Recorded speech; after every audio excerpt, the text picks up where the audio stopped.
So it turns out that we can actually directly apply min-cut to certain problems, such as the image segmentation problem. In the image segmentation problem, the task is that you are given some grid with certain special cells that are shaded, and you want to disconnect those shaded cells from the border.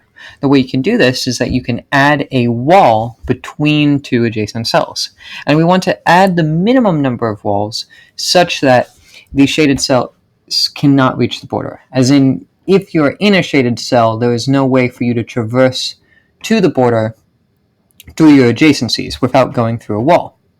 This is only one version of the image segmentation problem, and you can actually find many variants, such as disconnecting two different classes of cells, or such as having the walls be instead cells that you color that act as barriers. And as we present the solution, you should also think about those variants.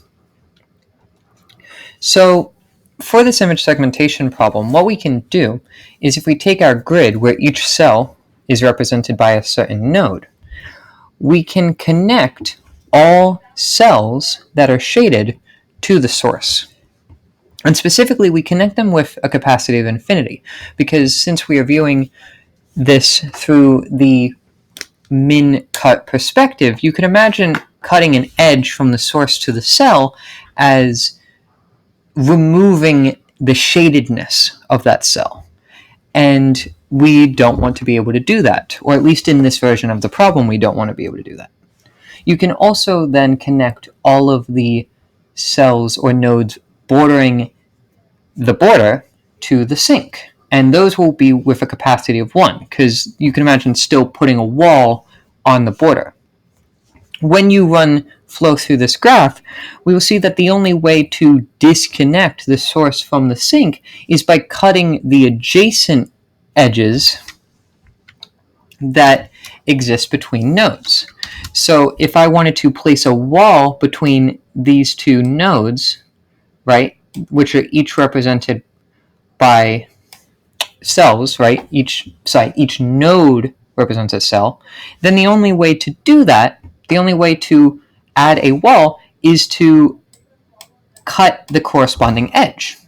And so what's going to happen is that the minimum cut of this graph will end up being the minimum number of walls that we have to add to fully disconnect our shaded cells from the sink, which is the border, since every cell connected to the border can get to the sink.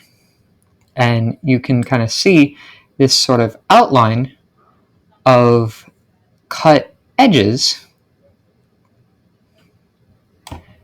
in this section over here ends up being the same outline that is in the original depiction of how to minimally place the walls to disconnect them.